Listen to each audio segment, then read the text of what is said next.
Hola, buenos días. Hello, good morning, everyone. We are just going to start the second round of the AZPLAY hours, the presentation for the AZPLAY hours.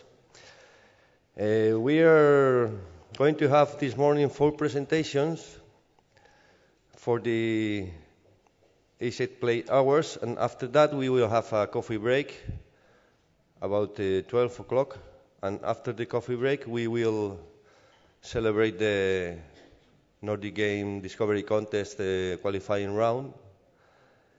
So that's all. Let's go to start with the first of the presentation that will be made by Carlos Bordeu, presenting the game Rogue of Ages 2. Please, Carlos.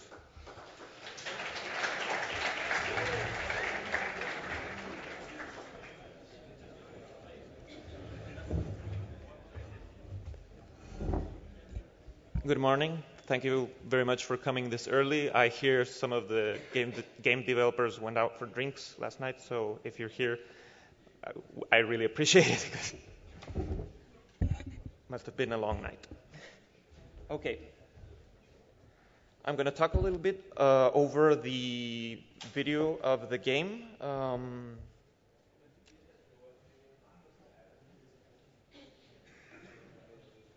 And then I'll start with the presentation.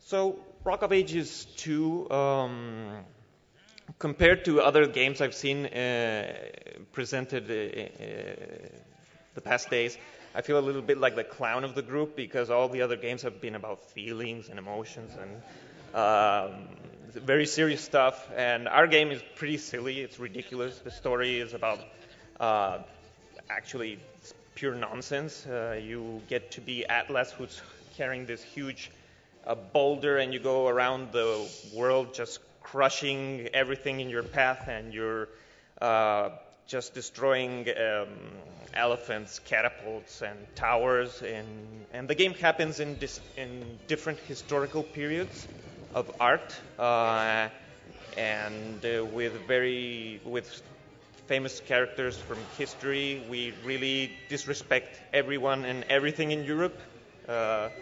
So it's a very silly game. It's mostly about having fun, and though it does have a very strong artistic-like presentation, an important part of the game was to make a competitive multiplayer type experience. We wanted to have something that felt a little bit like playing Mario Kart. So yeah, here's the game. It's separated in two different distinct parts. One is the strategy mode, where you have to defend your castle against the incoming boulder, and the other portion is the boulder mode, where you have to just simply go downhill and try to crush everything you can. You can play in split screen. You can play 4 players in an obstacle course mode. There's a lot of different ways to play the game. So let me go right into the... we have an Isaac boulder. Let me go here. Let me open this up so that it opens in presentation mode. No.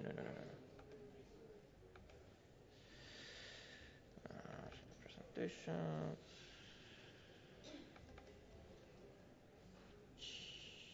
Yes. Perfect. So, I can't really start talking about the second game without talking a little bit about the first one. So where did it come from? Where did this crazy concept come from? And the origins of the game are pretty straightforward. Back then, when I was working in a different company, I remember some time I spent in crunch time while we were developing a project, playing some levels of Marble Blast Ultra for the Xbox 360. And based on a specific level of that game, because it was more like a puzzle game with this little marble. There was a specific level that was like a timed level where you had to go down a level that was more designed a little bit like a hill.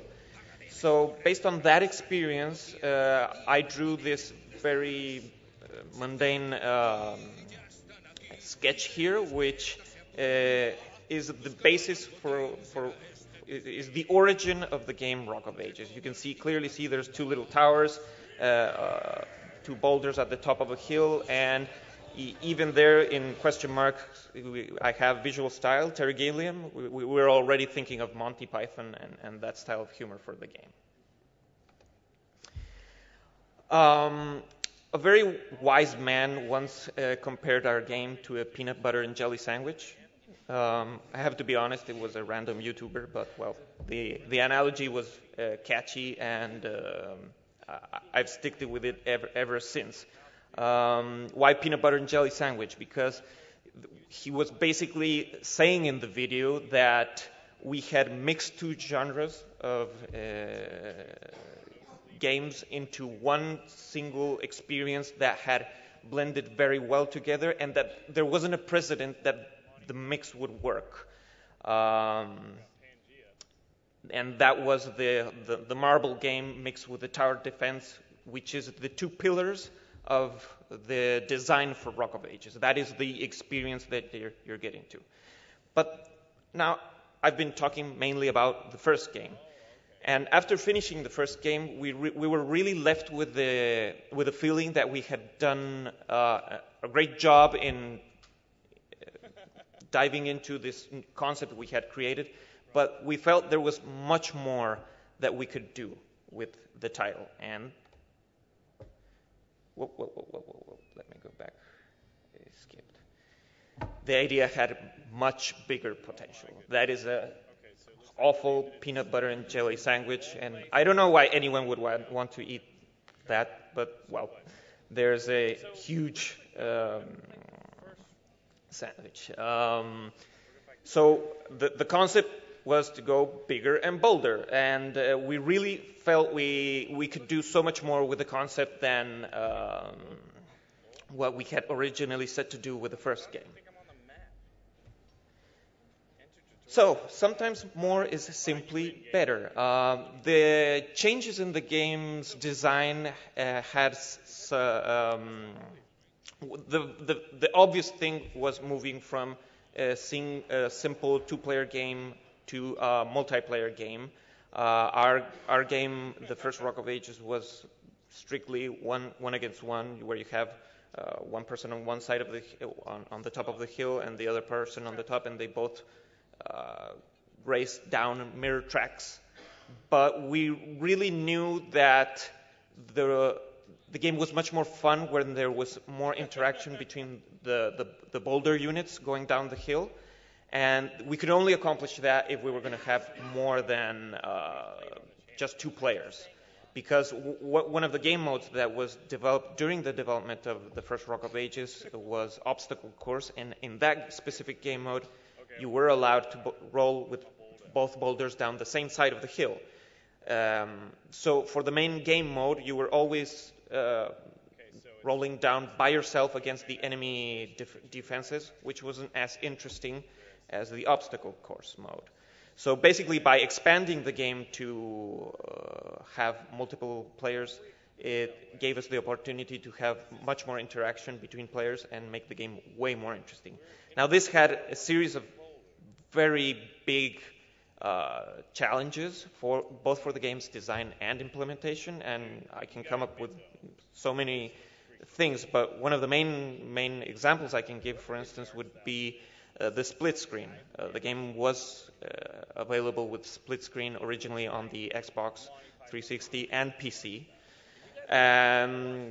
For the first game, it was pretty simple. You have one player on one side, one player on the other side. You have local multiplayer.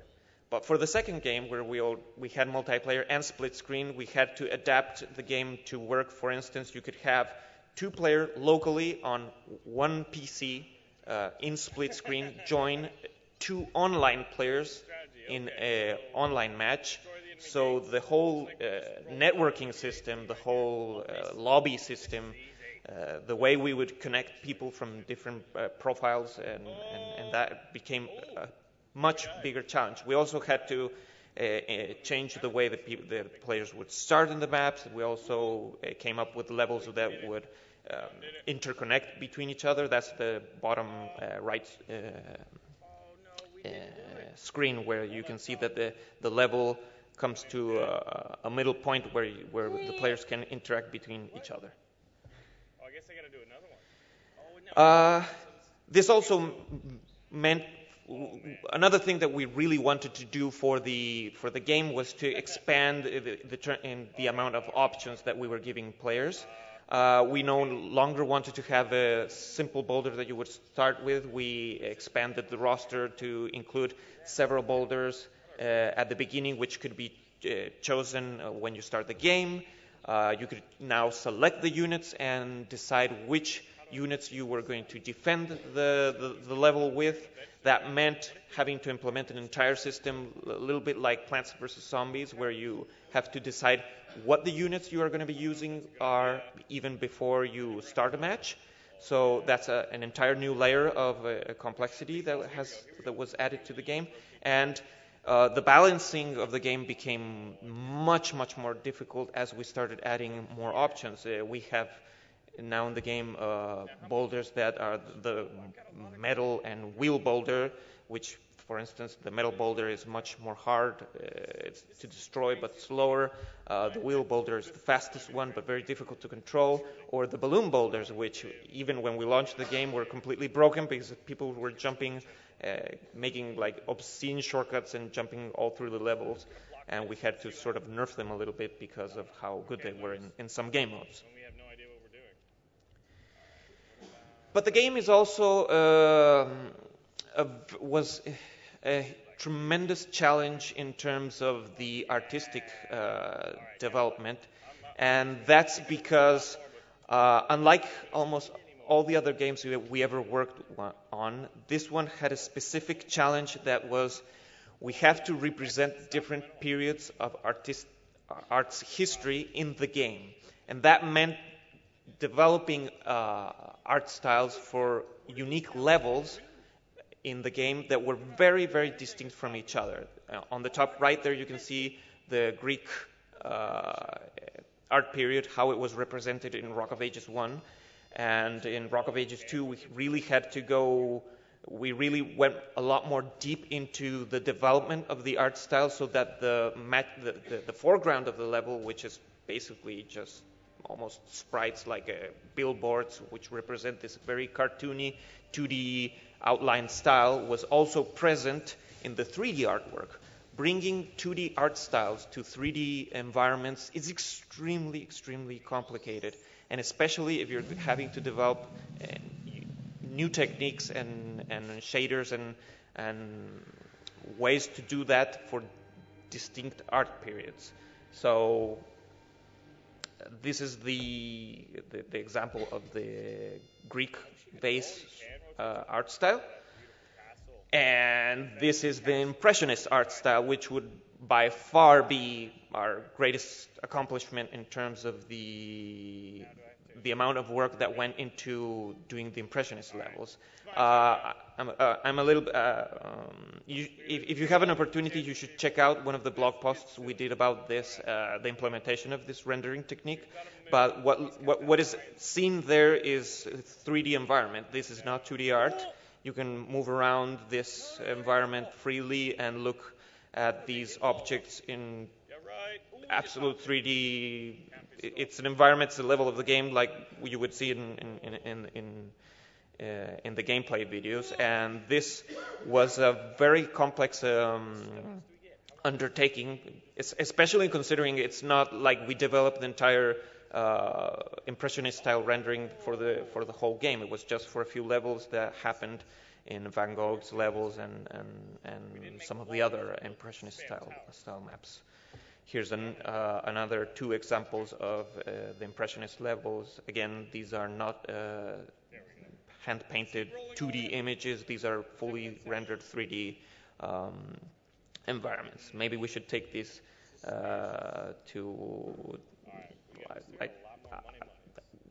I think we could do something very interesting in another video game based on this render style, but as of now, this is the only place we've used it ever. So I'm going to talk a little bit about it because I think it matches very well the spirit of this festival, which is very artistic.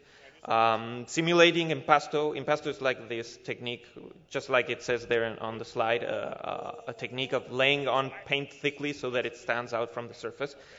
We had to come up with a system where we would model the 3D models in basic geometry, and then we had to cover the models with these little lines that you can see there. Those are like polygons that would then, with a specific shader, draw the paint strokes on top of them.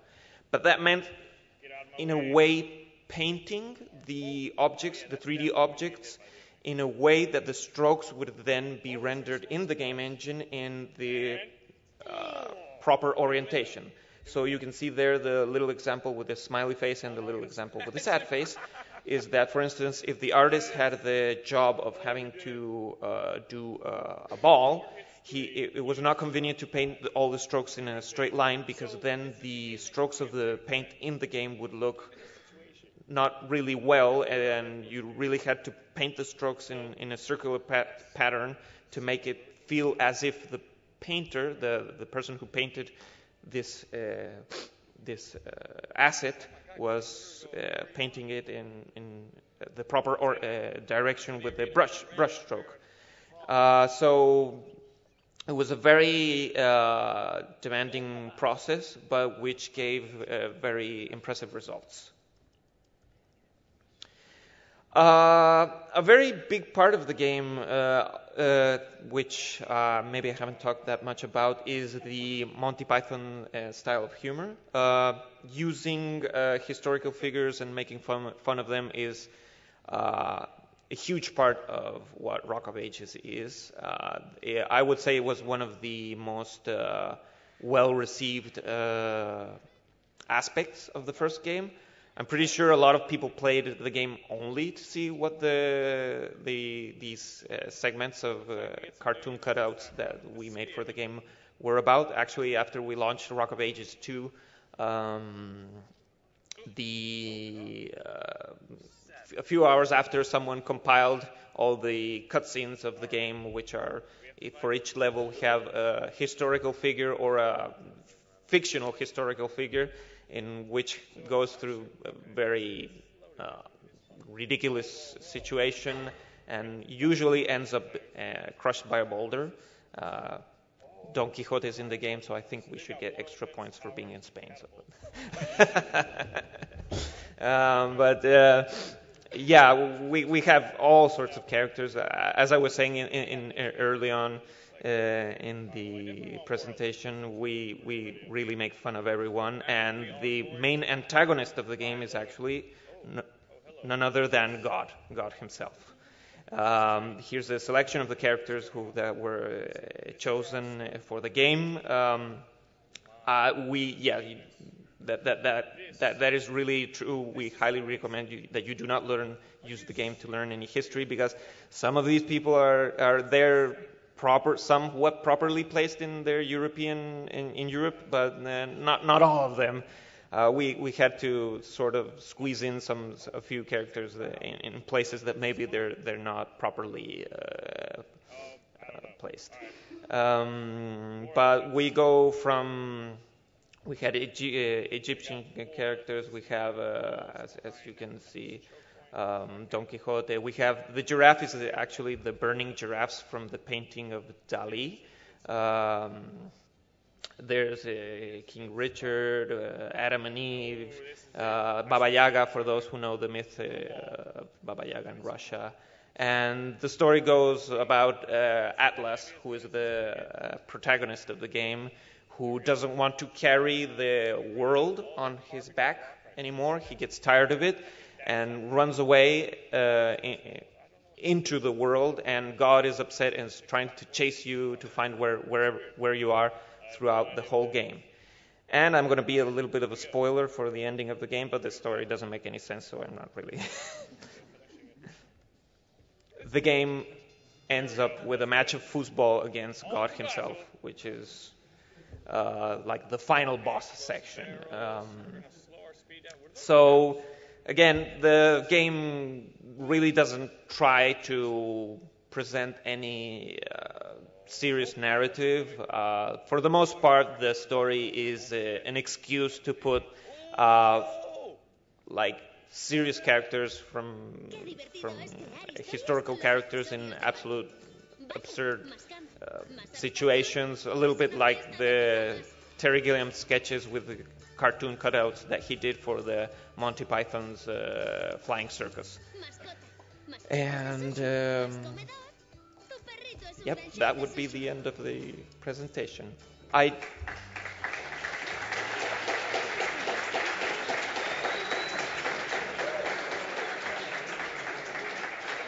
I do want to end with a positive note, a little bit about the importance of these game festivals.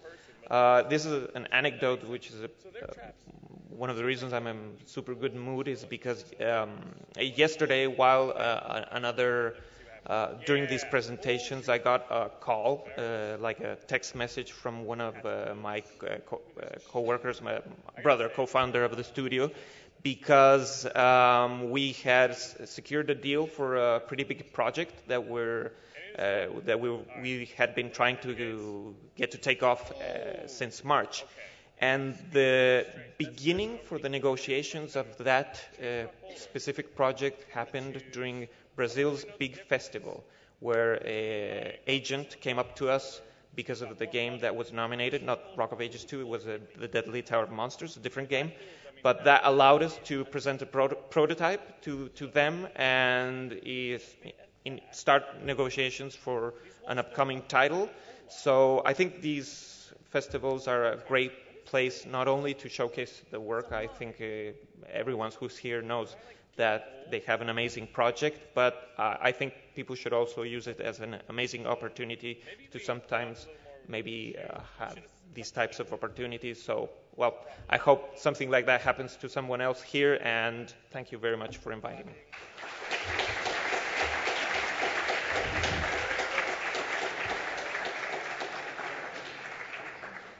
If anyone has any questions, yeah, I think we have time. I can't tell where their rock is. I would Nope. imagine it would. Okay, thank you. Yeah, see, they're stone.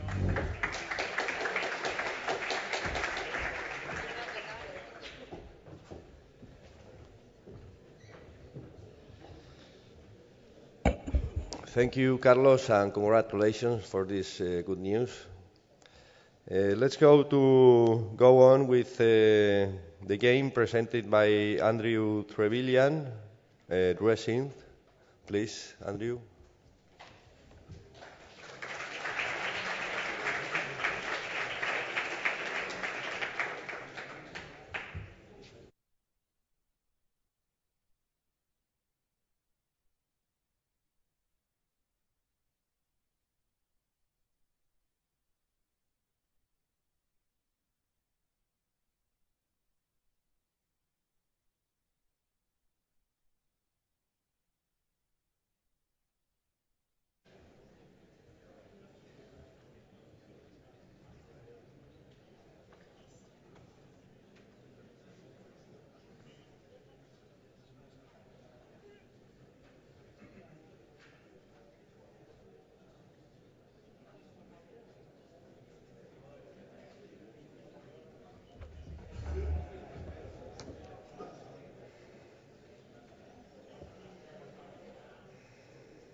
Good morning.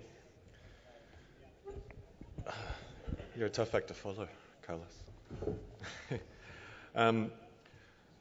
So my name's Andrew Trevelyan. I'm from Melbourne in Australia. I think if I walk away with any award this weekend, it should be for the longest flight to attend the festival at 28 hours. So I made a game called Resynth. We released in July this year, and I'm here to step you through, I guess, the process of making that game. I'm going to have to take some fairly broad divergence because I think context is important, particularly in the case of this project. So I'll be stepping through some non-traditional research activities.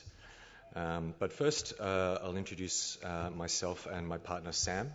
So Sam and I worked together at Blue Tongue Entertainment, making console games for many years. I was lead level designer on De Blob and De Blob 2, and Sam was my programming sidekick. So we were the late night guys that were always there getting the job done, and we ended up being really good friends and establishing a really strong working relationship. So it made sense that at some point in the future we would go on to work together again. But in the meantime, the world had other plans.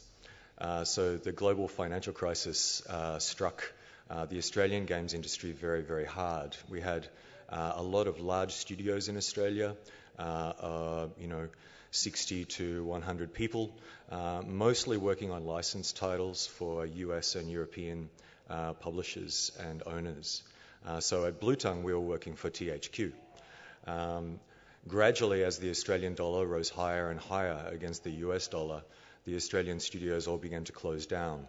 And there was this great diaspora of very skilled developers moving from Australia out into the world. And at the same time, a lot of developers who decided to stay started to develop their own indie studios. I'm just going to shut off YouTube on this other laptop here because it's a little distracting.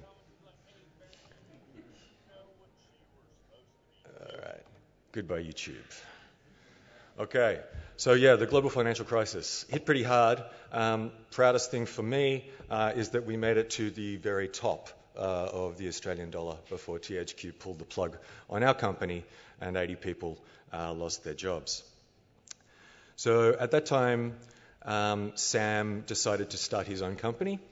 He started a company called Horse Drawn Games, doing a lot of port work for international publishers at a low price to the Wii U and now more recently to the Switch. He also got involved in Unity and started developing assets for sale on the Unity Asset Store, mostly developer plugins, so things that people could use to kind of improve their workflow. He's also a semi-professional jazz pianist. I was starting a family at the time and decided that a more stable future for me lay in the academy. So I went back to teaching at Swinburne University, where I currently run the Games and Interactivity program. But one of the things about teaching in Australian universities is that you need to either have a PhD or be enrolled working on one. So I began the process of developing a PhD. And given my interest in music and colour and design, I developed this question as the basis for my PhD. So how might a synesthetic approach to the design of feedback in games better invoke a flow state and enhance emotional or intuitive engagement? So looking at ways of kind of designing feedback in games to really kind of connect with people at a subconscious level. And to that end, I started looking into all sorts of fairly kind of obscure kind of neuroscience and music and language theory, feedback design, psychology, things like Csikszentmihalyi's flow state. I'm going to step you briefly through a few of those now. I know it's a whole lot drier than Carlos's presentation. One of the key pillars for the research has been the work of Richard E. Siderwick, who is involved in the research around the neuroscience of synesthesia, and he proposes that, in fact, we all have an innate synesthesia in the way that we develop mentally and cognitively early in our lives. So we begin by perceiving phenomena sensorially, so vision and sound and taste and smell. Then our brain starts to begin to mush these senses together in an attempt to kind of make sense of them which evolves into a kind of shorthand or metaphor, which in turn has kind of evolved into language. I also looked at attempts to intellectualize synesthesia through the arts, which were really prominent in the 20th century in successive waves of modern art movements, and is represented very well by the work of Vasily Kandinsky, who wrote a book called Towards the Spiritual in Art, which I certainly don't recommend you read, but it is a comprehensive kind of attempt to kind of map out relationships between the senses. But by no means was this just the work of the 20th century artists. This, in fact, goes back all the way to Pythagoras and beyond. Looking at the structure of language and some really influential theories by Lakoff and Johnson relating to orientational metaphors and ontological metaphors. So the idea that up is good and that down is bad, and that high and low mean many things depending on the context of what is under discussion. I also looked a lot at non-traditional and graphical notation styles for kind of musical notation. Again, a kind of a really predominant kind of theme of 20th century modern composition. This on the right is the score for Four Systems by Earl Brown, which is a piano score. No actual notes are present, but if you look at the strokes on above and below, they represent the edges of the keyboard, and the black lines in between represent the notes. So it's non-specific. It's more about, I guess, developing a vibe. This one, in fact, can be played right to left, top to bottom, or left to right, bottom, top. I was also looking at the work of Mark Changizi, who proposes that language is, in fact, a metaphor based on the interaction between solid objects. So hits, rings, and slides representing fricatives, sonorants, and plosives as kind of components of our language. And finally, the work of David Huron, who's a musicologist, who proposes the ITPRA general theory of expectation, the idea that when an event is approaching us, we have this imagination of what the event will be. There's a tension as the event approaches. At the last moment, we make a prediction about the outcome of the event. Then we react to the event and appraise the event as a way of kind of learning more about what's likely to happen in the future. And this is how he proposes that we understand music. We understand the schema of music and the structure of music, and that when we accurately predict an event within music, that event will be positively valenced, which means it will release some nice dopamines, or it will be negatively valenced if we got it wrong, and we'll learn next time. But if it is slightly outside our expectations but not negatively valenced, it is contrastively valenced, which means we even get a bigger kind of hit of chemicals. So expectation and surprise are kind of pleasurable based on this kind of this theory. So anyway, that's a whole lot of kind of academic nonsense, which I threw into a blender and decided to try and make some video games out of. So I started with a bunch of prototypes. This is 33, 45, 78 based on the speeds of the record player. Very analog thing. But you'll see a reference to the Earl Brown score that I referenced before as it plays through. Here, the height of the notes represents the height of the pitch of the sound, and the length of the notes, the physical length, temporal length of the music. So this was my very first prototype for the PhD. You can oscillate the speed between 33, 45 and 78 to handle more kind of difficult kind of jumping passages.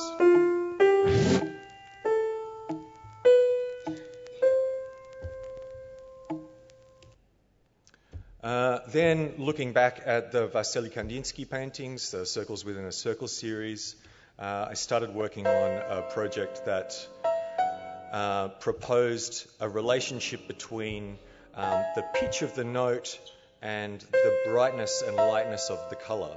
So the lighter the color, the higher the color value, the higher the note. the darker the color, the lower the color value, the lower the note.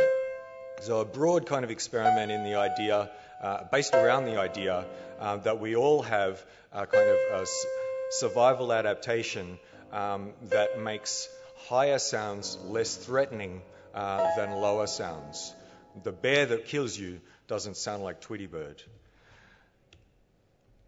And this one, Sneak Freak, where the player must match the color and the frequency that's being emitted to the color of the back wall in order to reduce the hazard in the world. So the more out of tune you are with the level, the more hazardous the world becomes.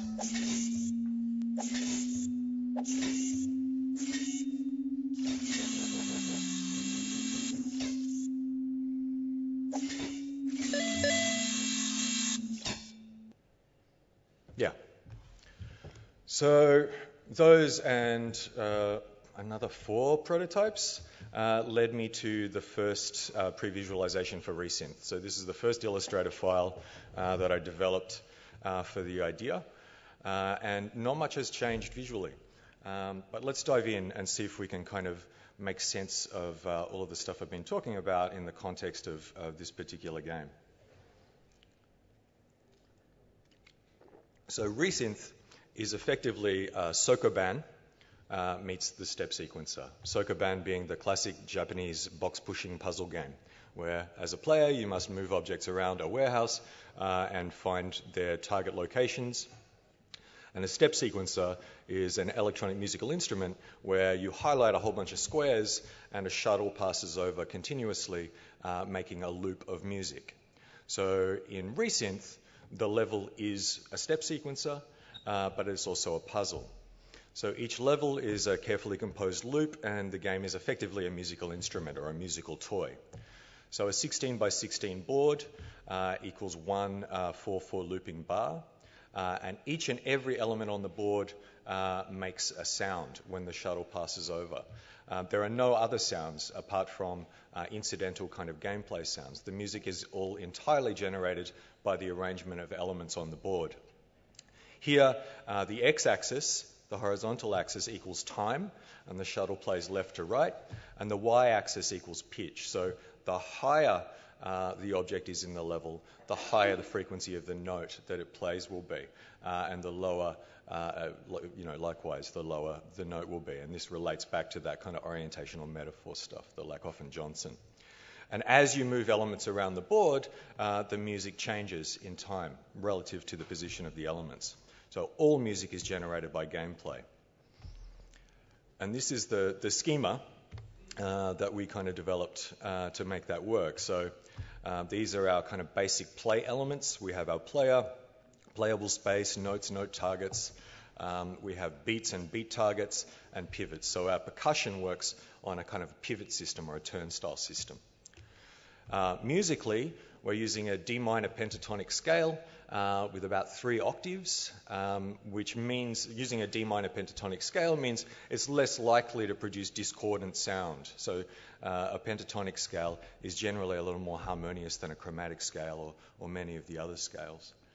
And you can see here the structure of how a bar works. So across 16 notes, we have a full 4/4 bar, and you can see the divisions and the delineations prior to that.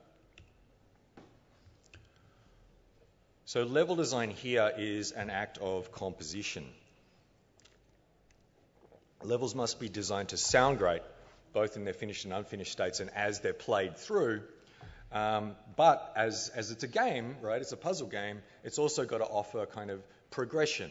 It's got to teach the player new things as you move forward through a sequence of puzzles.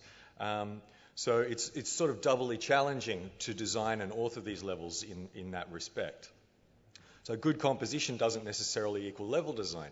One of the first things we did to start developing puzzles was contact a composer and ask him to develop a series of loops for us and provide us with some sheet music that we could use as the basis for puzzles.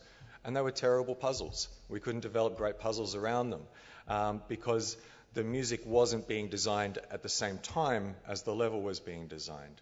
So Thankfully, I have a little bit of musical training. I spent many years playing the flute and drums as a kid and as a teenager, and Sam's a jazz pianist, so we were able to kind of gradually kind of develop a language for the way that our levels would be designed that worked both musically and in terms of progression in gameplay.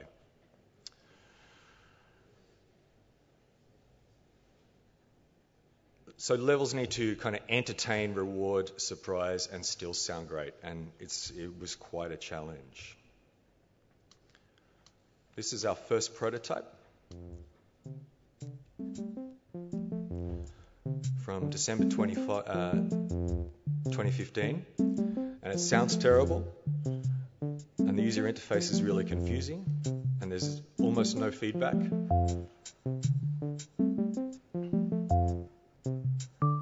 But you kind of get the idea, yeah? So as objects are being moved around, the music is changing.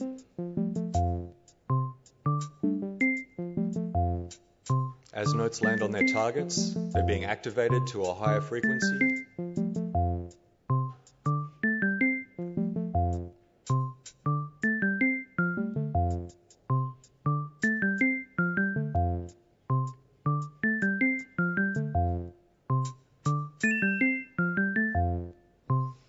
So as a first prototype, it kind of worked. But we realized that we needed money to kind of take the project forward. So it was time to engage business brains. So we established our company, Polyphonic LP, to start developing projects of the type that Resynth kind of represented. And it's called Polyphonic LP because we want to be working with music. We want all of the games that we develop to be working with music. We believe that there's a universal truth that comes about through music, and there's a universal level of engagement that music can offer that goes beyond language. It goes beyond the tropes of traditional kind of gameplay. There's something innately human about music and about playing with music.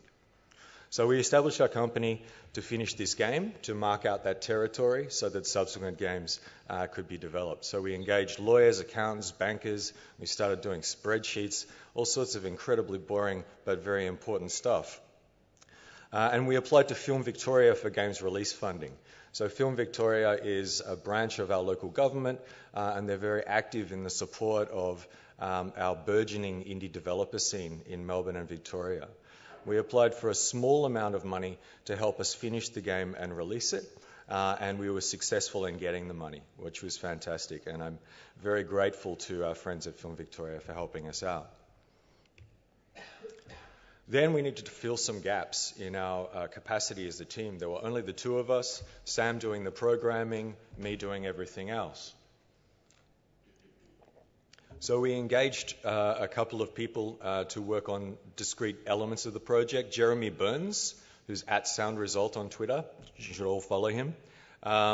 This nomination is largely thanks to his work. So we spent many months going backwards and forwards on kind of getting the right sound for the game. We had a very clear idea of what we wanted, and he was a very patient and helpful collaborator and got us where we kind of wanted to go. We also engaged Aidan Lee to develop our particle effects for the game. I can do all of the particle effects, I can do all of the sound design, but these guys can do it better. And it was really kind of gratifying to engage them because they were both students that I had graduated the year before. So it was a way of me, I suppose, engaging these graduating students in a kind of commercial project as well, and they did a terrific job.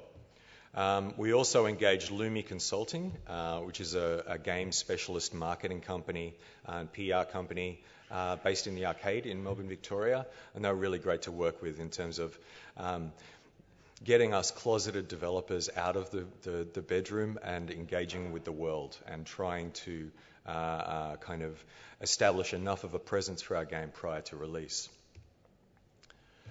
The toolkit we used is pretty standard for the most part. We used Unity 3D, Git, SourceTree, all of the usual kind of asset development programs. Sam developed a custom level editor for us in Unity, which was super helpful in terms of rapid iteration.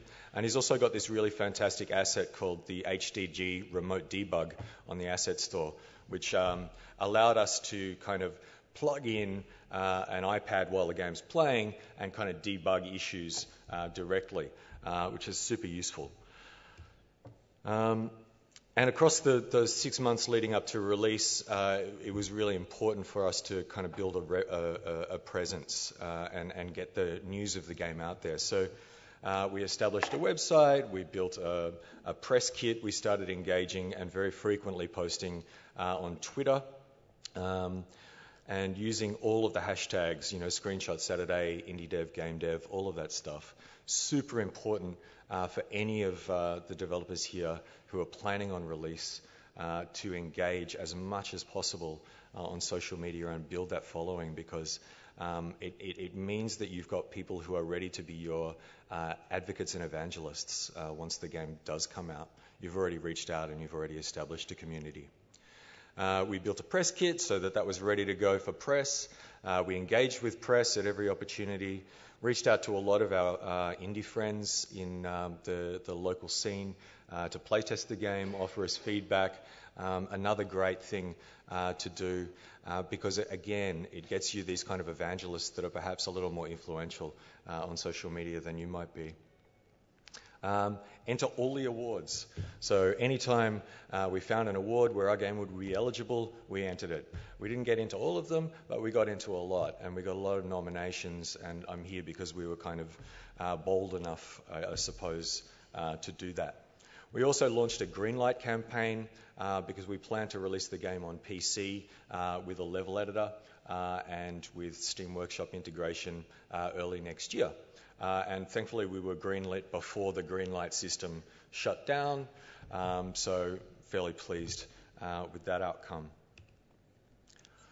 So by June of 2017 we were feature complete, and here's a playthrough of the third level.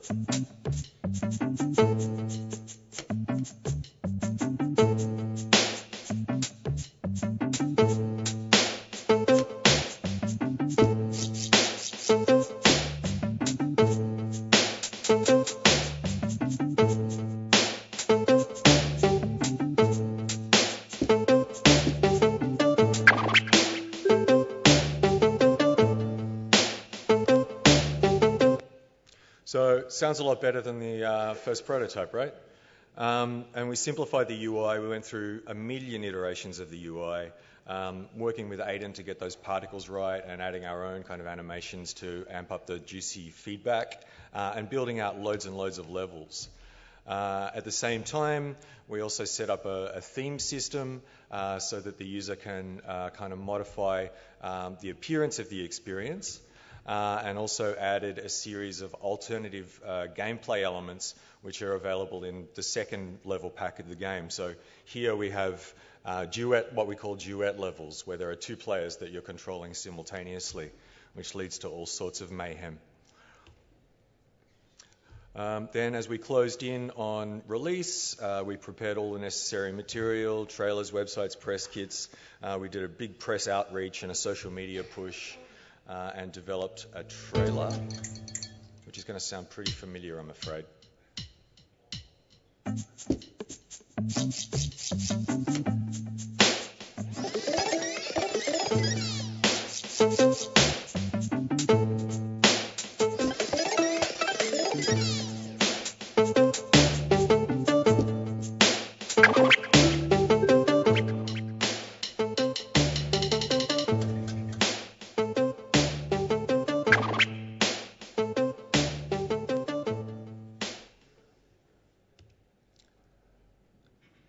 And that's about it, really. So in conclusion for us, critical reception has been much more important than commercial success. We knew this was a niche game. We knew it was going to find a massive audience. But what we wanted to do was establish a presence.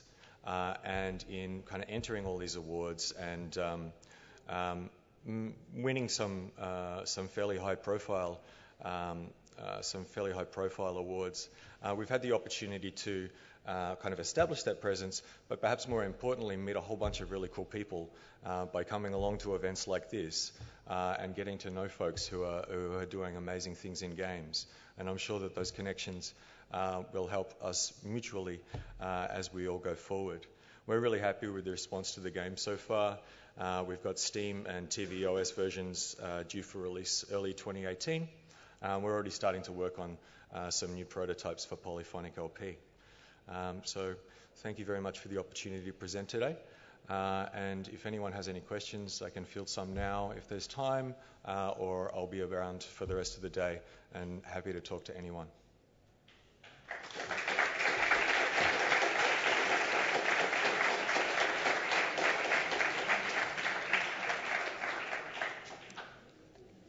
No questions? All right.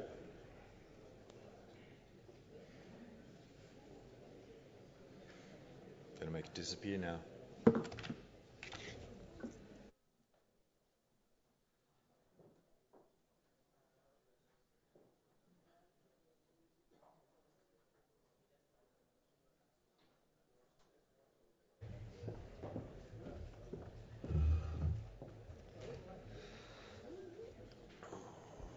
Thank you, Andrew, for your presentation. Next presentation will be the game Tiny Bubbles that will be made by Stuart. Please come to stage.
Is it working?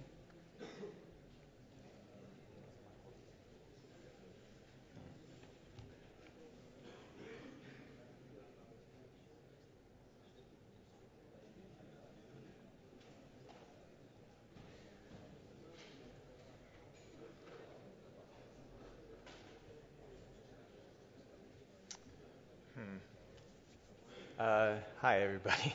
Unfortunately, I can't see my slides on my computer, so this might be difficult.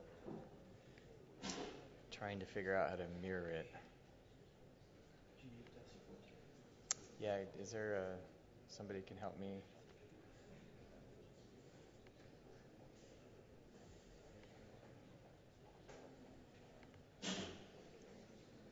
Oh, I think this might do it. Okay.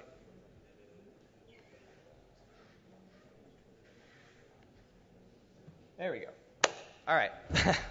Hi, everybody. So I'm Stu Denman from Pine Street Codeworks, and I want to tell you about my game, Tiny Bubbles.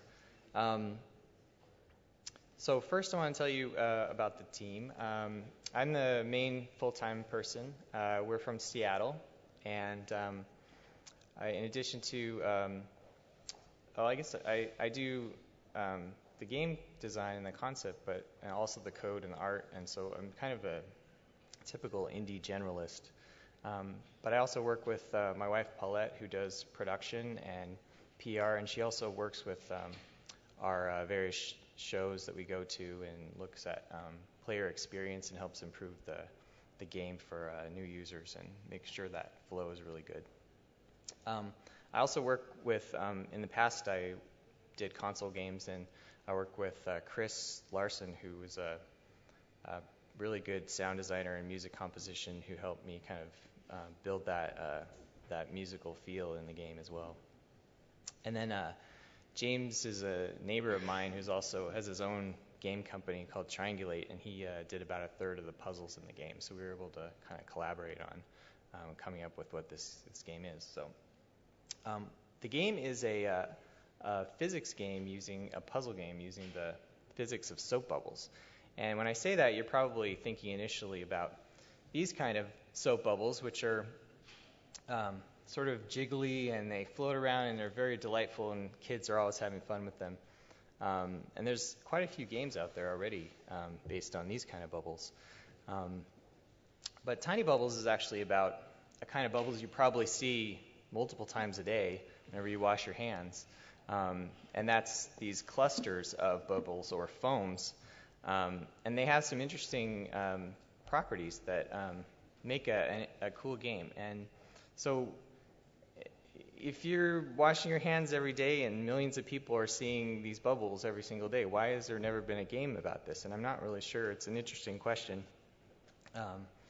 And I can't say that all of a sudden this epiphany just came to me one day while I was washing my hands. It actually was inspired by this man. This is my grandfather. And that's a picture of he and I when I was 3. And he was a scientist, and he had this infectious curiosity for nature. And I would visit him in the summer in their forest land up in New Hampshire in the United States, and we would be hiking in the hills, and he would find a mushroom or a leaf or a rock or something with some interesting pattern or something on it, and he would call me over and just be incredibly excited about what he found and wanted to show it to me, and it just sort of rubs off on you. And he was a metallurgist. He studied metals, and particularly he worked on the Manhattan Project and studied plutonium.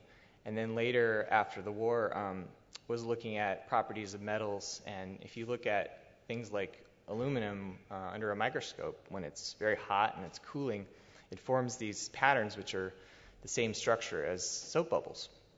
And so he did a lot of research on soap bubbles and looked at, in particular, the properties of soap bubbles, and came up with this experiment where he would put bubbles in between 2 panes of glass so he could more easily control them and study them. And this is actually, on the right there's an actual photo that he took of bubbles, foams in the 1950s, which was kind of a new subject to research. So I'm not a scientist. I've been a game developer since college, and started a game company called Surreal Software in 1995. Was there for 14 years doing console games. And I started kind of after about 25 years of this kind of development, doing engines and other kinds of technology. I started thinking I really wanted to try and make a game on my own, of my own design, because I just found I had been building games that, especially near the end of my career, that I wasn't really that into. I didn't really think they were that exciting. So I wanted to kind of do something that was all my own, sort of like, they say when you're an author you should write about what you know, and I really wanted to see if I could make a game about something that I knew really well. So one of the things that drove me forward was the thought that, I don't know if you probably all played Tetris. It's just like this game everyone's played. But the first time you play this game, you realize it's something just completely unique and stands on its own. And it's this game that it doesn't have a story or a narrative. It doesn't have it doesn't have a bunch of personality characters in the game. It has almost no art, and yet it's this completely classic game that everybody loves. And I wanted to, it was kind of this holy grail for me, like how could I come up with something that was that amazing in terms of just the core gameplay, not the story or anything else. And so I started thinking back 20 years after my grandfather had died about things that he and I used to play with bubbles and everything, and I thought there's got to be a game in here somewhere. So I went and looked on the internet and tried to figure out a way that I could simulate the bubbles or prototype a game based on these foams. And I hit this intimidating math wall. This math is I had taken some math in college, but nothing like this, and so I had to go and teach myself this math. It took me about 2 months to figure it out. Really struggled with trial and error and attempting different things that didn't work and weren't stable, and finally came up with something that was good. And so why would I spend this much effort trying to find a game in something that I had no idea was actually going to be a good game? And well, I knew a little bit about bubbles just from my experiences with my grandfather, and they have some really strange properties. In particular, you can only have 3 edges meeting at any one point. You can never have 4 or 2, and they always meet at 120 degrees. And so the bubbles move in this way that is intuitive to all of us. I think we've all played with bubbles, but actually doing it and seeing it in practice is a whole different experience. So I needed to kind of feel what that was like. So in the end, I was able to figure out a way to simulate the actual molecules of soap, and this worked out really well. But I also wanted to be able to build custom levels and make these foams in any shape I wanted. So I had to do some research and figure out how I could build foams out of circles. So let me tell you about the game next. The details of the game itself. I want to start by showing you a trailer it'll give you a good sample of all the different levels in the game.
Okay, so you can get an idea of that kind of squishy, organic, like physics, and how I thought that was a really cool way to make a puzzle game and not just, the typical grid of things. Sorry, I know you're recent. There's a grid, but but yeah, I mean, you can do a lot of cool things with grids, but I wanted to just try something different. So there's really 2 types of games. There's a puzzle game and an arcade game. Both have a limited number of moves that you need to complete the puzzle. On the puzzle game here, we have a fixed number of moves, so you're only given 3. They always come in the same order, and there's usually one solution. In the arcade mode, you get random moves, and there's a fish that swims around underneath the cluster and blows bubbles. And that makes the cluster get bigger, and you don't want to cross that outer boundary. So I would say this arcade mode plays a lot more like Tetris as, a little bit of an influence, because in Tetris you have this boundary at the top, and you're trying to keep the thing from growing too big, and you lose. So it's a similar mechanic in my game. There's 2 types of moves in the game. The first one I want to tell you about is filling.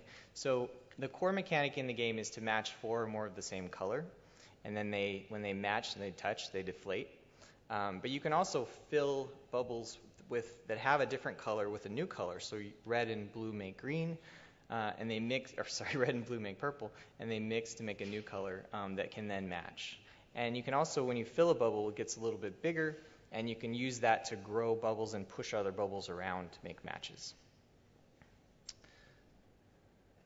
The second move in the game is the scissors, and you can tap on any white edge, and it will break that edge. And so if you break an edge in between two bubbles, it will mix the two and create a new bubble.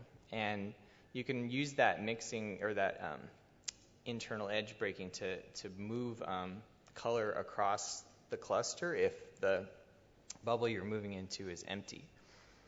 And then you can, if you tap on an outside edge, you can break that edge and pop the bubble altogether. So the physics turned out pretty fun, but I thought the game needed more personality, so I decided to add creatures into the bubbles, like these stars. They're in these shadow bubbles are black and they can't be broken, so or filled. So you have to manipulate the bubbles around them to bring the stars together, but not match the bubbles in between the stars and the jelly crab. The evil jelly crab will come over and eat them, and it's game over. And then the fish blows random bubbles, which sometimes help you and sometimes create a challenge. And then later in the game, I wanted to add some new mechanics to kind of add more depth to the game. So if you match chains of 5 or more of the same color, you'll get a wild bubble, which can match with any color. And then you can collect colors when you match them. And so if you're able to collect 10 or more of any one color, you get 5 more moves. Since the moves are limited, sometimes that's part of the strategy, is to try and earn more moves. And then the game isn't turn-based, so you know, like games like Bejeweled, where you make a match and you have to wait for everything to kind of fall before you make the next move. In Tiny Bubbles, you can make a move at any time you want. So if even as the bubbles are deflating, you can mix them with a neighbor and create a new bubble.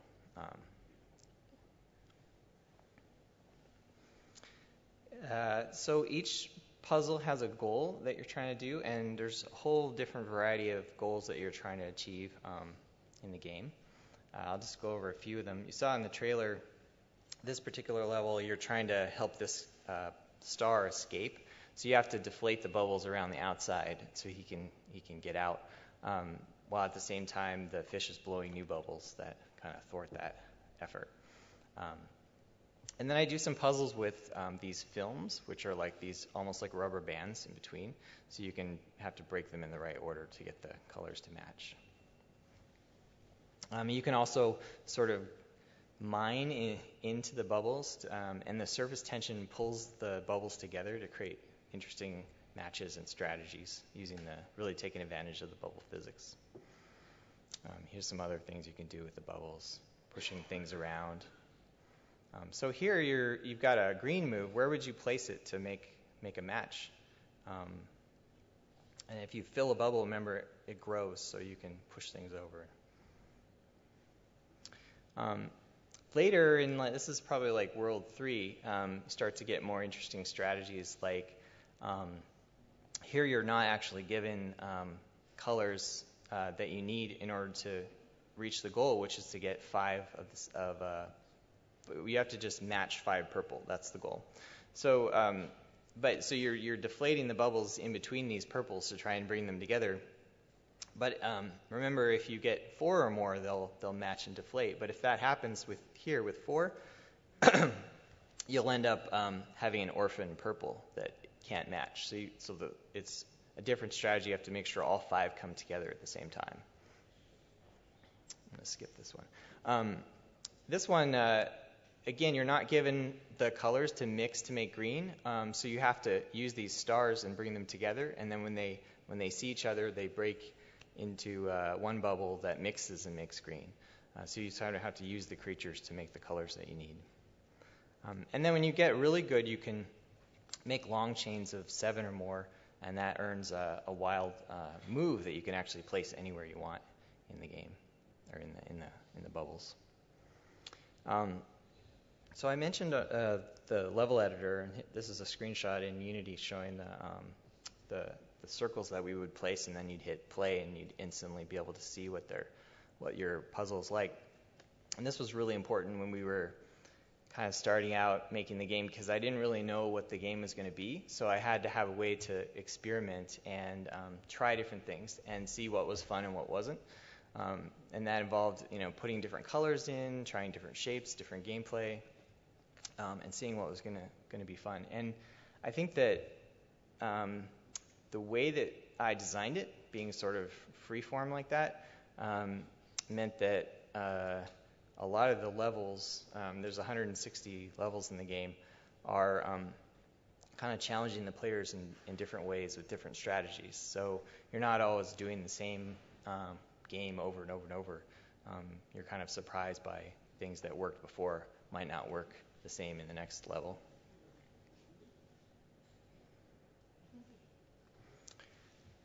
And then my grandfather was actually colorblind, and so it was really important to me that I spend a lot of time making a really good colorblind mode in the game. And what that involved is some innovative work with trying to come up with a color palette that could be used, that could be seen easily by colorblind people. And that meant I wanted to do something that didn't involve, that was authentic to the original game that I designed. It didn't have patterns or colors or shapes that kind of interfered with what the original game experience was meant to be. I'm also doing some things with eye tracking support. Really, the idea is that I feel like bubbles are this sort of elemental human thing that, it doesn't matter what your disability, your gender, your cultural background is. I just wanted anyone to be able to play this game who could. So, and then we're a small team with very little budget, and the best way for us to get visibility is to go out to these shows and show the game to people and improve the game by watching people play. My wife Paulette has been great with running these events with us, and just like we were able to get Apple and Google and Amazon know about the game because of the shows that we've been going to and getting it out there. So it's just been really valuable. I just wanted to say thank you to AZPLAY for having us come all the way out here, and it's been a really great opportunity. So it's really valuable to small teams like us, and seen some other really great games here yesterday and today. So thank you. I'm going to leave you with this quote from my grandfather that really inspired me as I was making the game, and our contact information. The game's actually not out yet. It's going to be out in January, so you can go on our website and sign up, and I'll tell you when it's released. So thank you. If there's any questions, I'll take them now.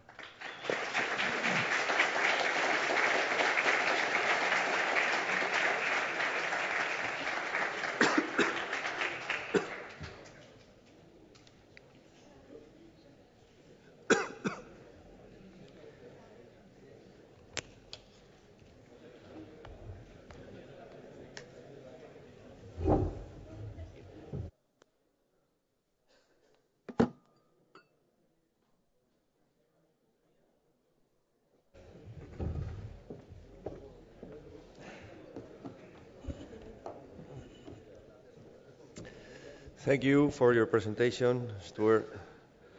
Let's go with the next presentation that will be made by Arturo, presenting Unforgiven VR. Arturo.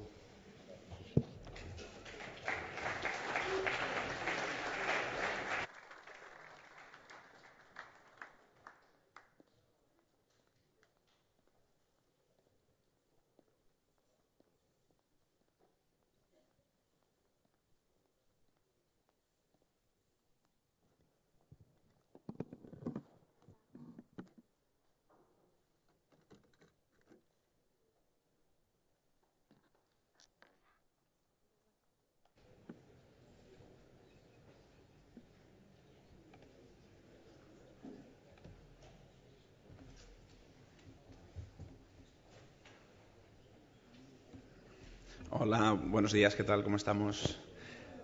Bueno, lo primero, gracias al festival por darnos la oportunidad de poder presentar nuestras producciones y poder conocer a tantos compañeros de la industria. Y bueno, para nosotros es un orgullo poder compartir estas experiencias con gente con tanto talento como estamos viendo. Me fascina sobre todo de dónde surgen estas ideas, y Unforgiven va a ir por esta línea, intentar explicar por qué llegamos a estas conclusiones, por qué llegamos a este proyecto. Y bueno, si os gusta el cine y en especial el del oeste, creo que hoy lo disfrutaréis. Si no os gusta el cine, pues también es buen momento para ir a tomar un café. Vamos para allá. Bueno, nosotros somos Delirium Studios, somos un estudio de Bilbao, llevamos 11 años desarrollando videojuegos. Yo soy Arturo Monedero, game designer, y bueno, el equipo lo formamos 3 socios, Asier Quesada y Iván Armada. Cada uno nos encargamos de una pata importante dentro del estudio, la gerencia, la parte técnica, y yo me encargo un poquito más de la parte creativa. Antes de empezar a explicaros un poquito Unforgiven, os voy a poner el teaser para entrar en situación y luego lo comentamos. No one escapes from me, neither bright sheriff stars nor the most merciless bandits. Even the fastest ones fall. Now, I don't know if you're ready or not, and the truth is that I don't give a damn. But I warn you, there is not much space in the memory. When another name eclipses yours, you will be forgotten. This is the law of the fastest, a master and an apprentice.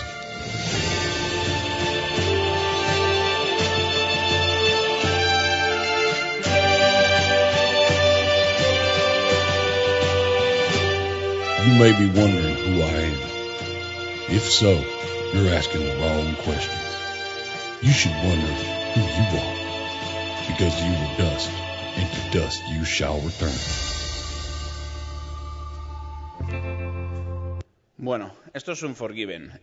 Vamos a explicar un poquito de dónde surge la idea. Aquí podemos ver unas gafas de realidad virtual de hace 100 años, en el que se colocaban 2 fotografías, y todo parte de el por qué odio las gafas de realidad virtual.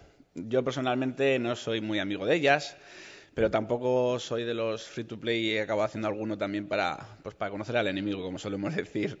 En este caso, la forma que tenemos de trabajar suele ser muchas veces por motivaciones personales, por contar una historia, etcétera. En este caso era ante la situación de ver una serie de problemas.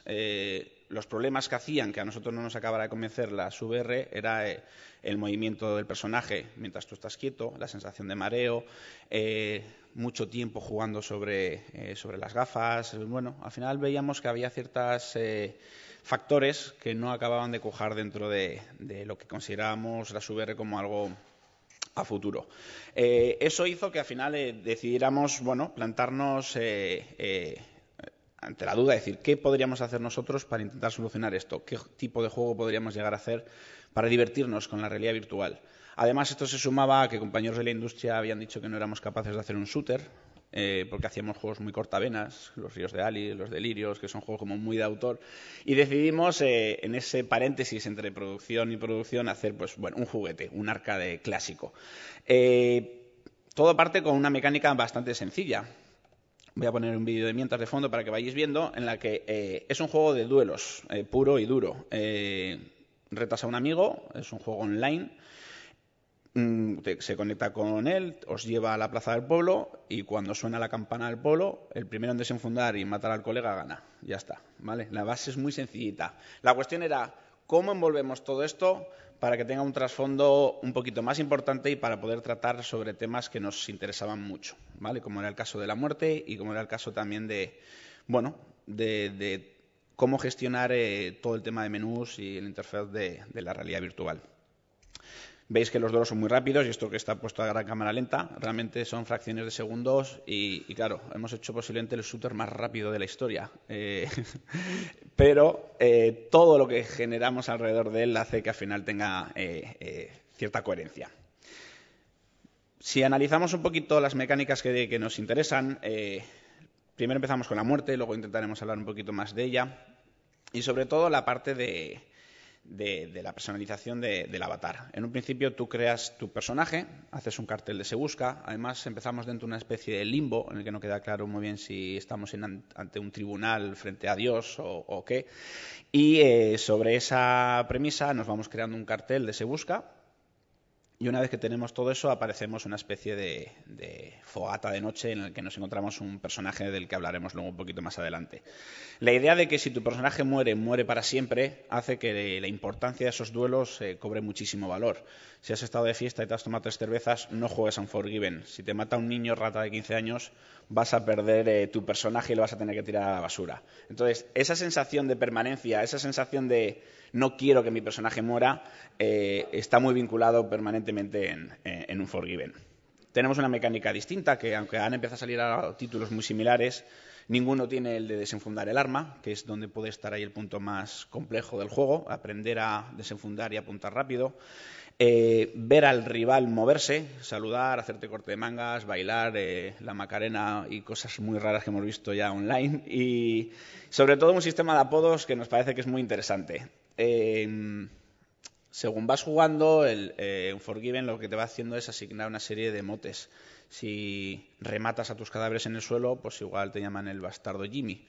Entonces, dependiendo qué tipo de actitud tengas, va a hacer que la gente te vea con uno u otros ojos. En el caso, por ejemplo, que si lo unimos al tema de las bandas y hacéis clanes y grupos de forajidos, si yo como líder empiezo a rechazar muchos duelos porque no quiero morir, porque quiero seguir siendo el líder, porque si te matan volveríamos a empezar desde cero y tendríamos que ser un secuaz del montón, de la banda, pues igual el pueblo empieza a llamarme el cobardica James, ¿vale? Entonces, toda la presión de tu banda va a obligarte a enfrentarte e intentar, poner en alta estima a tu banda, ¿vale? La personalización, que hablaremos ahora, el tema de rankings para ver quién es en el diario del pueblo, quién es el forajido más buscado, semanal, anual, histórico, etcétera. Y luego el historial, que es muy importante. También os enseñaremos luego el cementerio, en el que podremos ver pues que Jimmy el bastardo murió a manos de el rápido McHoney, ¿vale? Entonces, cliqueando, viendo ese historial, podremos ir viendo toda esa saga y todo ese linaje de cadáveres y de personajes para saber, bueno, cómo se ha ido formando esta historia de Cain City, que es el nombre del pueblo de Unforgiven. Partimos de una serie de 7 personajes. Son muy estereotipos, muy típicos. Tenemos el cowboy, la cowgirl, el british adinerado de familia rica de Londres que ha acabado en el desierto allí pues, con la compañía del ferrocarril, un mendigo, un bandolero mexicano, el chino que tiene que construir el pobre ferrocarril, el indio que le están molestando ahí en su estepa. Y bueno, pues en base a toda esta serie de personajes vamos creando esos pequeños avatares. La moda es importante en Unforgiven. Hay que ir muy bien guapo, muy bien puesto, con sombreritos exclusivos y sobre todo con un montón de revólveres. Aquí está la gracia. Claro, no vamos a matar por matar. Eso no es recomendable en esta vida, ¿vale?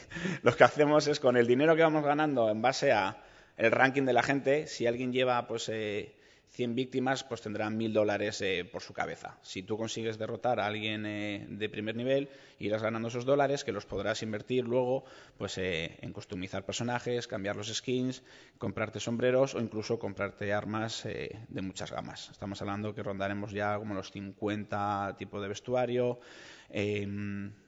10 grupos de arma distintos que luego puedes combinar culata, etcétera. Y bueno, pues todo esto es un trabajo muy más de picar assets, modelar que de otra cosa. Pero creíamos que era muy importante la personalización de tu propio avatar. Me quiero detener aquí un poquito más en las referencias. La música para Delirium es algo muy, muy importante. A la hora de desarrollar videojuegos hay que tenerlo muy en cuenta porque es una forma muy directa de poder llegar al jugador. Lo hemos estado viendo en las anteriores propuestas. Y aunque todo el mundo podría ir a Ennio Morricone, que es lo primero que nos podría pensar en un Spaghetti Western, queríamos hacer un poquito de rebobinado mayor, intentar buscar esas influencias que marcaron a Ennio Morricone. Una de ellas era Dimitri Tiomkin, compositor de pues, Río Bravo, entre otras, que os voy a poner aquí una de las piezas, un poquito más avanzada. Es el tema de Degüello.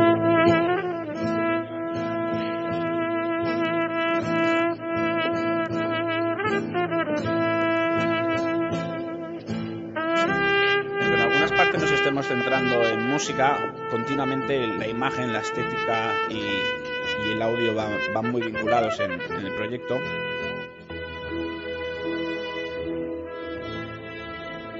Aquí tenemos al gran John Wayne. Sabéis ya a lo Wikipedia que en Hollywood hacían las puertas del oeste más pequeñitas para que los vaqueros parecieran mucho más grandes e imponentes. Son detallitos que hemos tenido también igual en cuenta. Bueno, aquí veis al final ese tipo de música más solemne, un poquito más distinta respecto a Ennio Morricone. Y os voy a poner el tema principal que habéis podido ver un poquito en el teaser, pero para que entendáis también un poquito esas influencias. Un poquito más avanzado.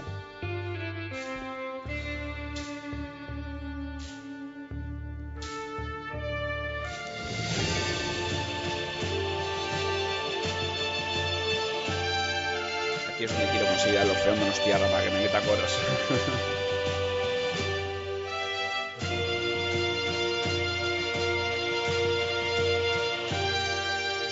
Bien, tiene bastantes similitudes, sí es cierto que luego tiene también algunos aromas de Ennio Morricone, y sobre todo había una parte muy importante, era que queríamos que se pudiera silbar, ¿vale? Para nosotros era muy importante que el jugador acabara pudiendo silbar la melodía, muy fácil de recordar, pero teníamos que alejarnos del clásico ¿vale? Eso era algo del que había que huir automáticamente porque era imposible conseguir a homenajear a Ennio Morricone sin que pareciera un burda copia. Entonces, por eso decidimos dar un paso hacia atrás e intentar salirnos de eso. Porque en cuanto he dicho esta melodía, ya os habéis ido a las manos al revólver para intentar empezar a dispararos, ¿verdad? Bueno, el personaje también es muy importante y más no sé si conocéis la leyenda de la ciudad sin nombre. Lynn Marvin aquí hace una de las entradas para mí más importantes del Far West, de las películas del oeste, y sobre todo porque también está vinculada a la música, pero era un personaje que nos intrigaba mucho. Os voy a poner un poquito, si me deja. ¿Podemos subir un poquito el volumen de aquí? Seguro que suena la música, ¿verdad? Aquí Lynn Marvin hace como de una especie de peregrino, de vagabundo, y era un personaje que nos parecía súper interesante, sobre todo por lo que está cantando. De hecho, la introducción en Unforgiven empiezas bajo las estrellas con un vagabundo, que es un homenaje a Lynn Marvin, y además te da la bienvenida como que ya, como insinuándote que qué vuelves a hacer ahí, ¿vale? Y eso es la primera vez que juegas. Aquí presentamos a esa especie de muerte o de diablo que te está comentando sobre la importancia de permanecer en la historia, de que hay una bala que lleva tu nombre, y sobre todo que la única forma que tiene el ser humano de evitar la muerte es quedando en la historia, quedando grabado en la historia. Es la única forma que aunque tú mueras permanezcas. Ese es el motivo real de que Unforgiven pueda existir, de que busquemos esa motivación personal de querer ser el número uno en el oeste, y no es más que nada que quedar en la historia para siempre. Al final conocemos a Billy el niño, conocemos a Buffalo Bill, pero no conocemos a los 500 cadáveres que pudo haber en esa época, ¿vale? Otra época que investigando hemos descubierto que tenían de glamour más bien poco. Todos los disparos eran por la espalda, cuando estaban borrachos, en callejones oscuros, y que la magia de Hollywood es simplemente son magia. En la realidad nos hablaron de cosas muy turbias. Este personaje es muy importante, sobre todo porque te está dando la bienvenida continuamente cuando vuelves a reencarnarte, y te viene a decir que, bueno, que da igual lo que intentes sobrevivir, que al final acabarás volviendo a pasar por ahí. Y nos gustaba mucho esta entradilla y esta actitud de personaje.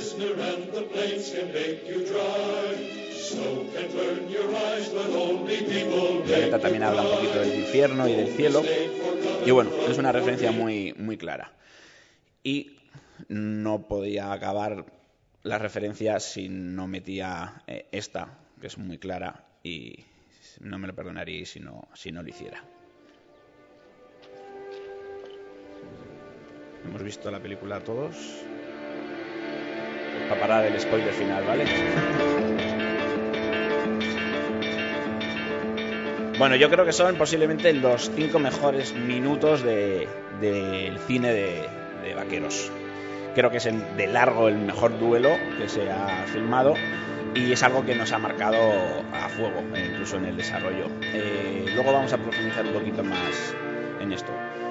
Pero creo que dura 5 minutos, pero nos podríamos tirar 15 minutos viendo estos planos que poco a poco se van cerrando, van subiendo la tensión y, bueno, no vamos a contar el final. Os invito, ojalá que si os vais de aquí con esa sensación de querer ver cine del oeste, el trabajo estará hecho. Este cementerio es importante, ahora llegamos a él.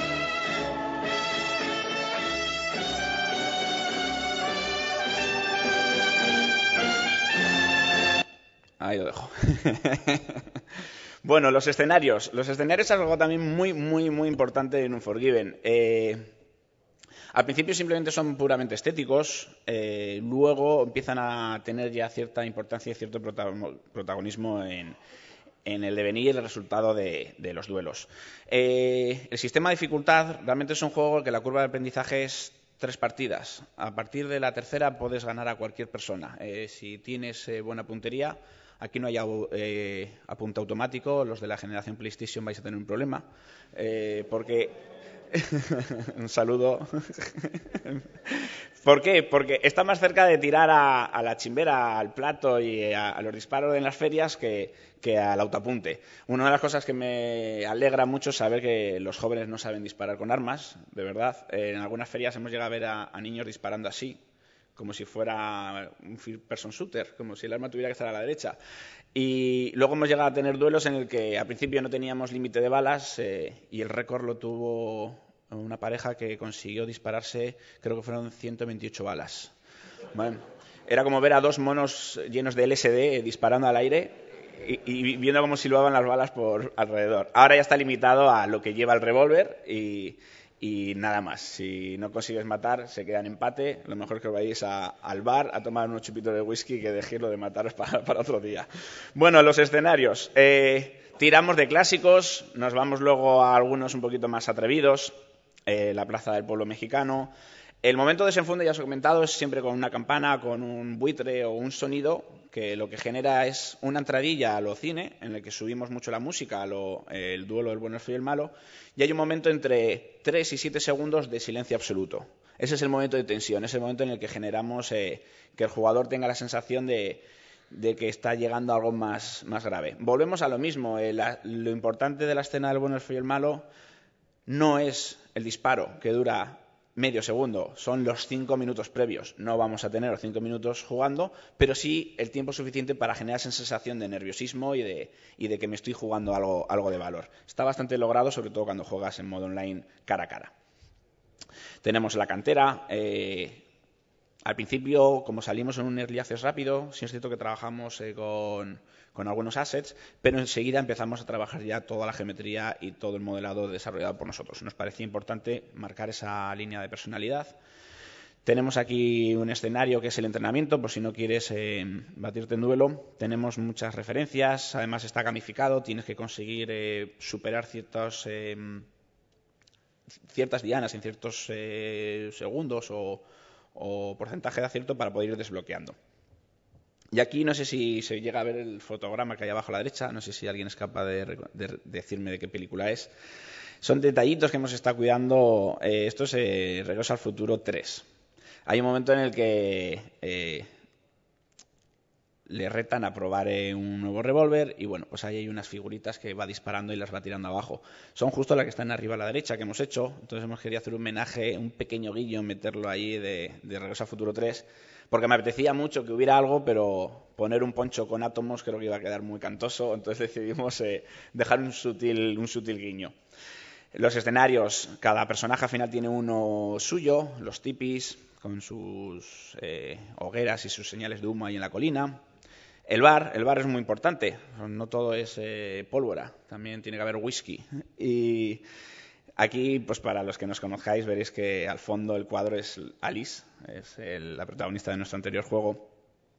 Y bueno, en el bar hemos hecho también un sistema de póker online en el que si hay una mesa y una silla libre te puedes sentar, vas a ver pues, a un indio, a un chino y a un mexicano, se abre el telón, no se cierra, y echar una partida de póker en la que técnicamente no hay muchas reglas. Puedes apostarte todo el dinero que has ganado, tienes que tener cuidado y además no hagáis muchas trampas porque si alguien se enfada os puede apuntar con la pistola y si aceptas el duelo dejaréis la partida y os iréis a la plaza a ver quién tiene razón, ¿vale? Buscamos siempre justificaciones y motivos para que todo acabe, bueno, pues dialogando, ¿vale?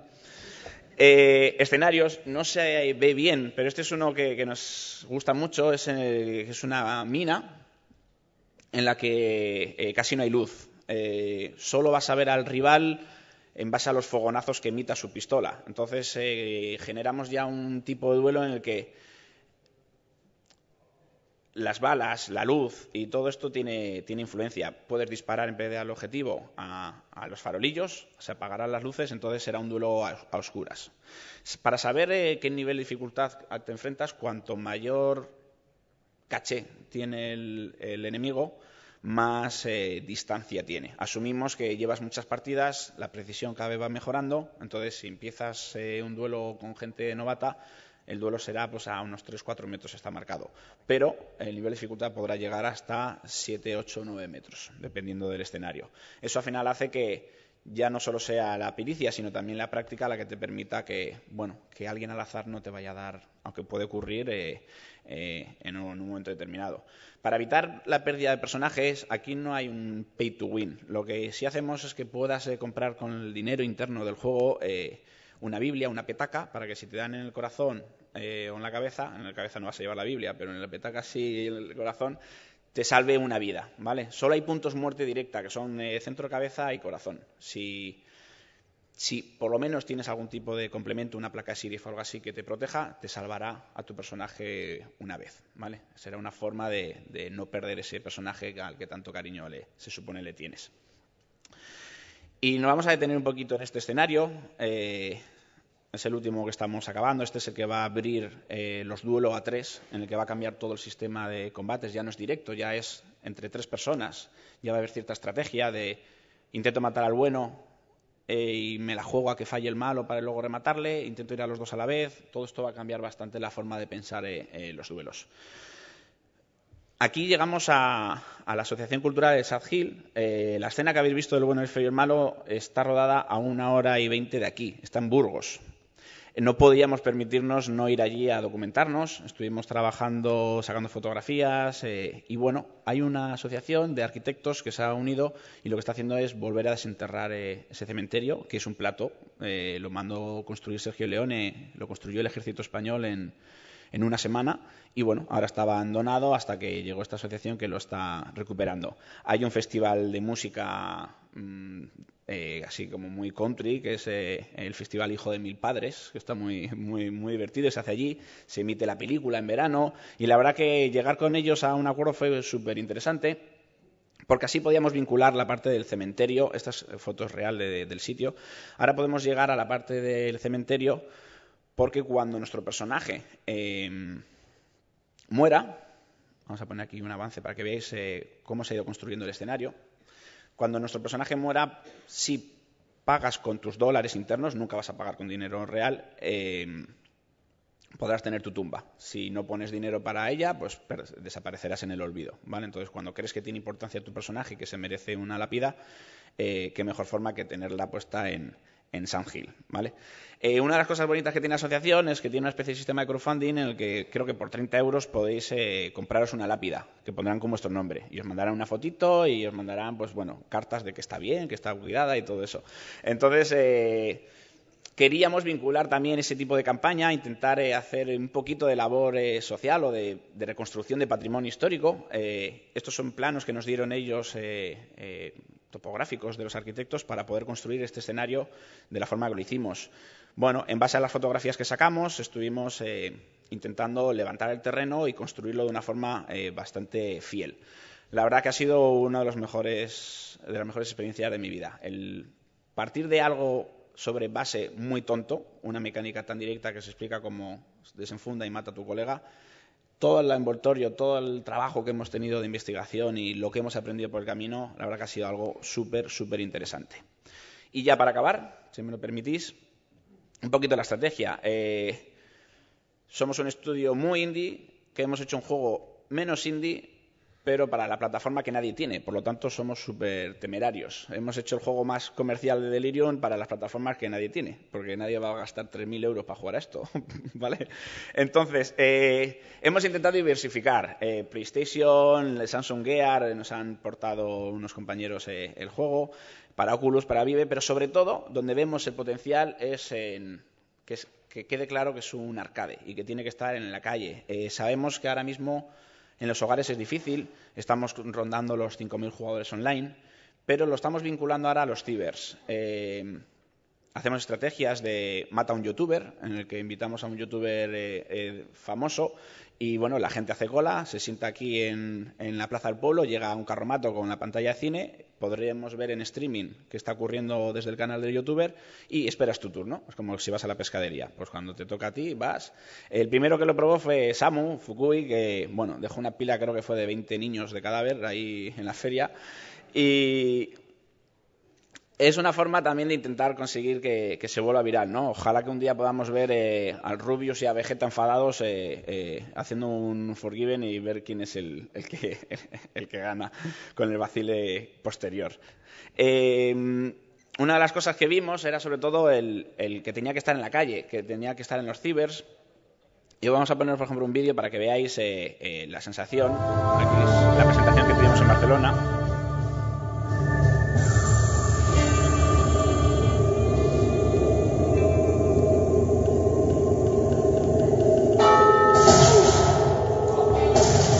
Ya está, un año trabajando para esto. Bueno, estuvimos... hay que reconocer que Samu me ganaba casi siempre, pero en el momento de la verdad, en el directo, con cámaras, pues le metí un tiro entre ceja y ceja. Hay unas cosas que están súper chulas, es que el sombrero puede saltar por los aires. Entonces, la sensación también, incluso en virtual, de tener sombrero y que desaparezca, lo ves volar por ahí, te da una sensación también de encogerte de hombros, pierdes unas décimas segundos que pueden ser vitales para poder ganar. Y además, bueno, tenemos localizadores en la cabeza para que oigas silbar las balas. Y también el sol es importante. Ahí depende en el lado que te toque, el sol te puede estar cegando. Y si coges el sombrero y te lo bajas, te tapará, te hará sombra y te permitirá poder jugar de una forma más cómoda. Si no, el sol te puede llegar a cegar. Entonces, bueno, intentamos que los elementos del juego puedan participar e integrar y desequilibrar un poquito la balanza, ¿no? Yo creo que con esto lo podemos ir dejando. Así que muchísimas gracias, espero que hayáis disfrutado.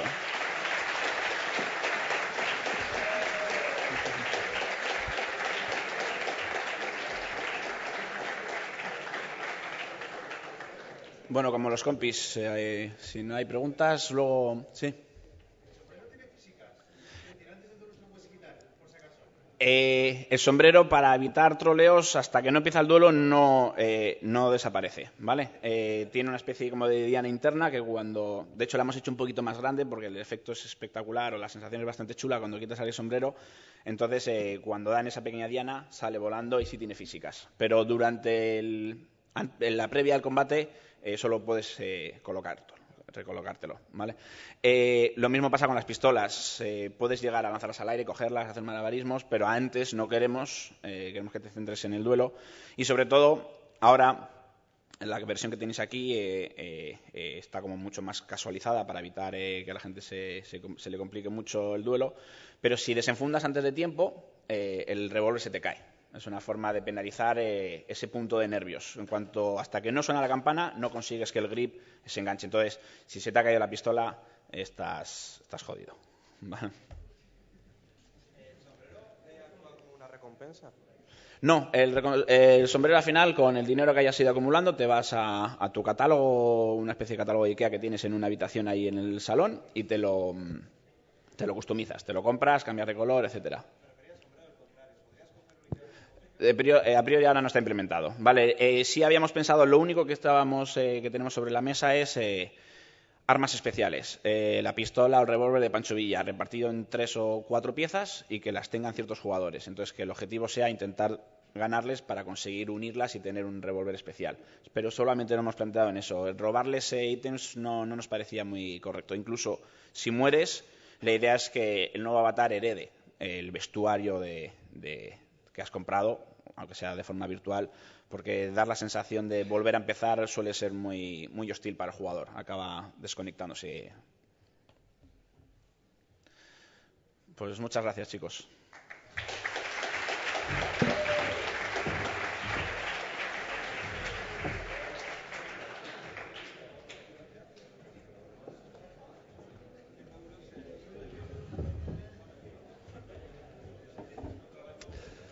Thanks, Arturo, for the presentation. We have reached the end of the presentations. We are going to see the last presentation of the game Last Day of June, made by Obosonico. Please, Lisa.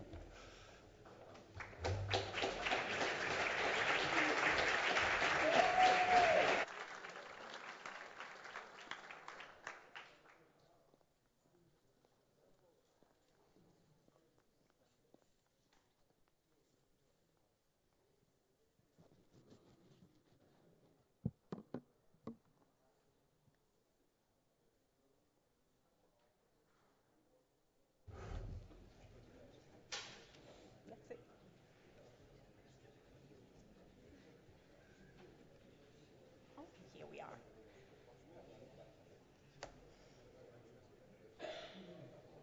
So, good morning, everyone. First of all, I want to apologize because today, instead of myself, is supposed to be here Massimo Guerini, which is the creative director of the studio of Obosonico, but because of some personal problems, he couldn't be here today, so I'm here. My name is Elisa. I work as PR at Obosonico, and today I'm here to talk about Last Day of June. First of all, I want to show you our teaser trailer, just to get into the game. Enjoy. Oh, sorry, it's not working, the audio. Oh, whoa. Sorry.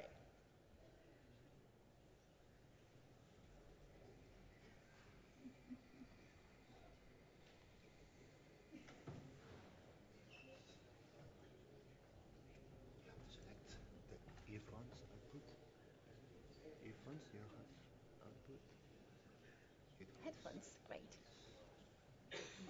You said that. Great.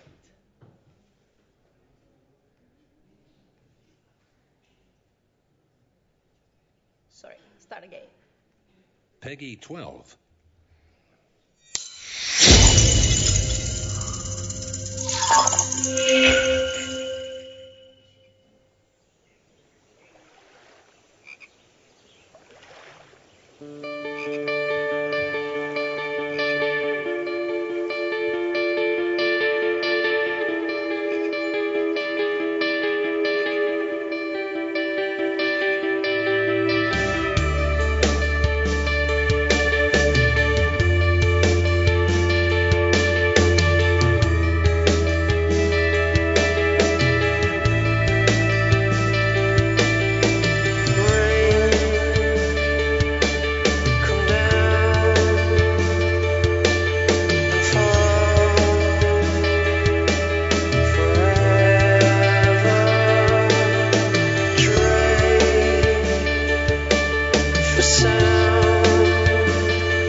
June is an interactive tale of love and loss.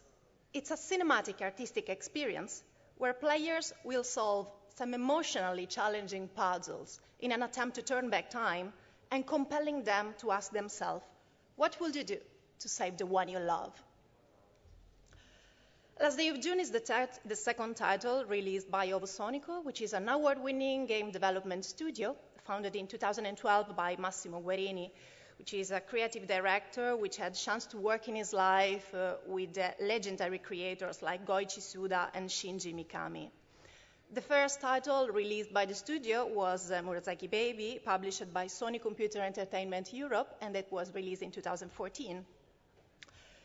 Since its debut, the studio mission is to expand the boundaries of the video games by creating emotional and artistically crafted experiences characterized by a strong sense of authorship. Play difference is synonymous of our strong identity.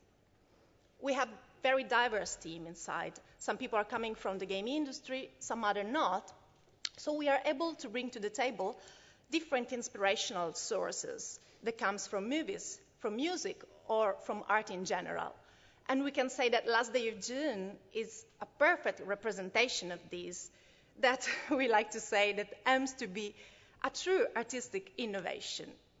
And we took advantage of some memorable collaboration in this game.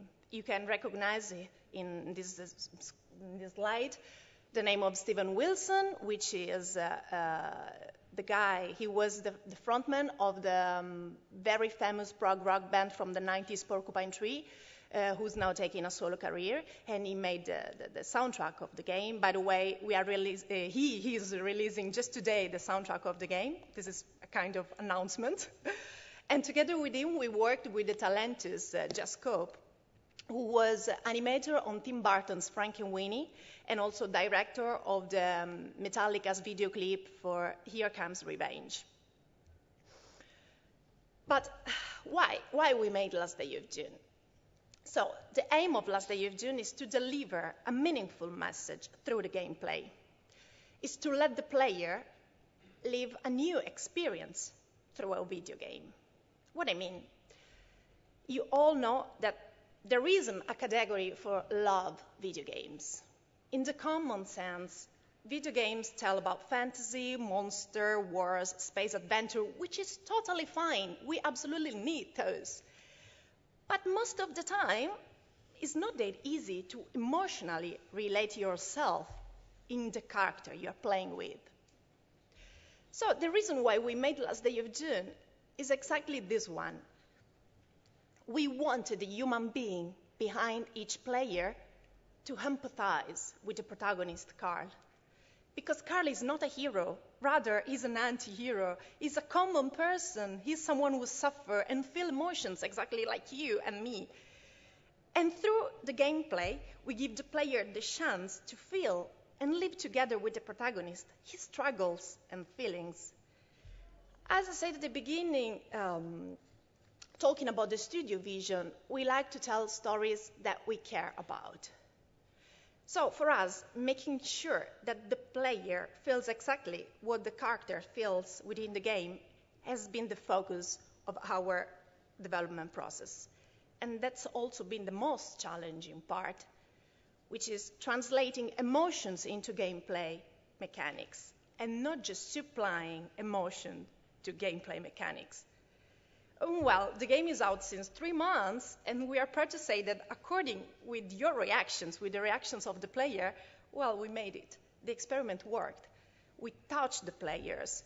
We reached the person behind. We get so many emails from the players who were like crying in front of the game, especially at the ending of the game. And we did it. We made it exactly like many other emotional games, like, I don't know, Life is Strange do. So we are quite proud about it. But what about the story of Last Day of June? So, Last Day of June tells the story of Carl, which is a man who loses his wife in a car crash. The wife is called June. And Carl discovers the power to travel back in time through the paintings of June. She is a painter, by the way. And thinking back to that day, Carl is obsessed over what happened. What if I didn't lose control of the car? What if we had just stayed home that day? How frail can life be if such simple events can have such grave consequences? The game begins with a quiet scene at the lake, portraying the protagonist and their love. The scene is beautiful and serene, but not all is as peaceful as it seems. In fact, soon after the prologue scenes end, Carl wakes up alone at night.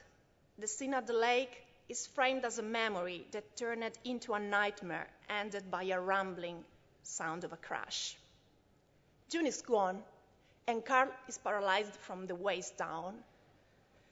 Carl struggles onto his wheelchair, and the player is able to wonder, seeing how the house has deteriorated since June's passing. The main story is of when Carl, unexpectedly, finds an old painting of June, and to his surprise, the painting is more than it seems. It allows Carl to change the past. And as he realizes that he has the power to prevent the crash, his quest begins. He must save his wife from the car accident. But what about the gameplay? So, Last Day of June is an interactive tale of love and loss, as I said, and the game is a third-person adventure game in which the player plays as 4 characters, which are actually the inhabitants of the village, and where the player sees the day of the accident through their perspective. So the idea is to use puzzle elements and mechanics to put, in a certain way, the player in Carl's shoes. And we achieved the idea of the Groundhog Day mechanic to let the player experience different combinations of state in the hope of changing the course of the event that led to the crash. The 4 villagers were simply going on in their lives, taking mundane actions and everyday choices at the day of the accident. However, in a cruel twist of fate, this web of simple events led to a fatal end, the car crash that killed June. And by playing like all different villagers and solving some emotional puzzles, the player will live the day of the accident different times, but every time he will live it from a different perspective. So, from the villager's point of view. And this is more than a simple time traveling tool. It's mostly a real change of perspective. Changing the state of characters make the player having a sort of like chess match with destiny, chess match with fate. But, as I said, Last Day of June is not a story about powers, heroes, and conquest. It's all about struggle and empathy. Last Day of June gives to the player literally a ray of light into their personal adventure. The characters are all common persons who make daily mundane actions, who act sometimes right, some other times wrong. They are persons who feel, suffer, and love. And the point is exactly this one. Are normal people able to change the course of the event? Are common people able to defeat that? And in the ending of the game, when Carl finds himself breaking all the painting you went through during the game, exactly there is a kind of epiphany for the player. In a certain way, Carl and the player, they sublimate together, becoming the same thing. You are tired, exactly like Carl is. You are frustrated for not having saved June, and you empathize so much with Carl that you end up by accepting the truth that accident can't be avoided. So we can say that Last Day of June is a game about love and loss, but most importantly, it's a game about acceptance. Being able to accept things as they are and being able to move on. And to tell this bittersweet story in an accessible way, let me say, the art direction of Last Day of June is based on contrasting elements. So cartoony style and character designs blend with melancholic color palettes. And much like a Pixar movie, we aim to present deep themes and stories within a friendly and welcoming structure. And in order to achieve this poetic yet accessible look, we focused on two key components: characters and shader. Together with Adam Ehlers, which together with Jess Cope was the concept artist of Metallica's video clip Here Comes Revenge, we designed the characters living in our world to feel funny yet uncanny. We established an overall look and feel that feels reminiscent of the characters from a forgotten children's show. So the puppets have no eyes, no mouth, they don't talk. I say puppets instead of characters because we like to think that they are like puppets in the end of the player. And beside the character characterization, we created our marmalade shader, which blends shapes and colors in order to obtain a painterly look. It draws inspiration from the Impressionist painters of the like of Monet, while retaining a unique identity, we like to say. Furthermore, we researched and designed the village of the game to create a distinctly European setting that harkens back to a fairy tale village. For this, we have taken inspiration from the rural architecture of Great Britain, Belgium, and France.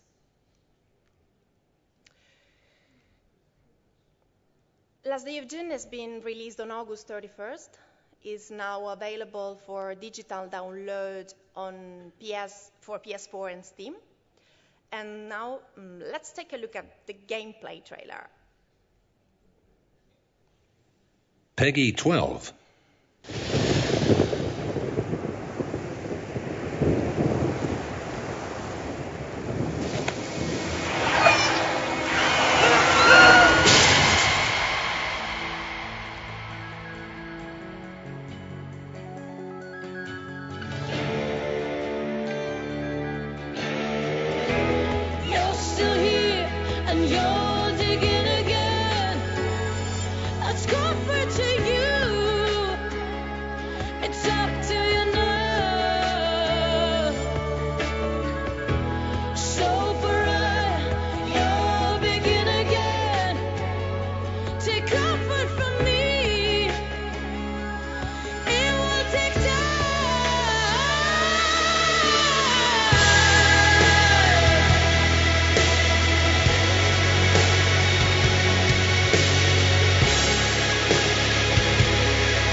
This is pretty much everything about Last Day of June, and thank you for your time and attention.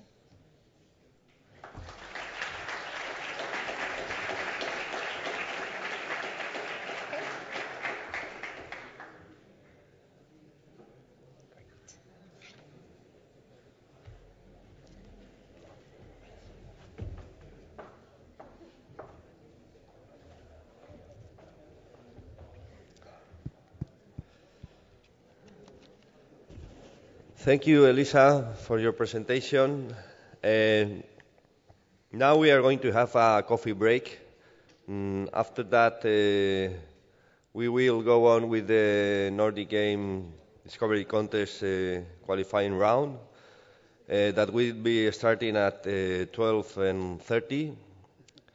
So please stay here for this hour. And now, if you want to go downstairs and take a coffee or play with the games, we will see you later.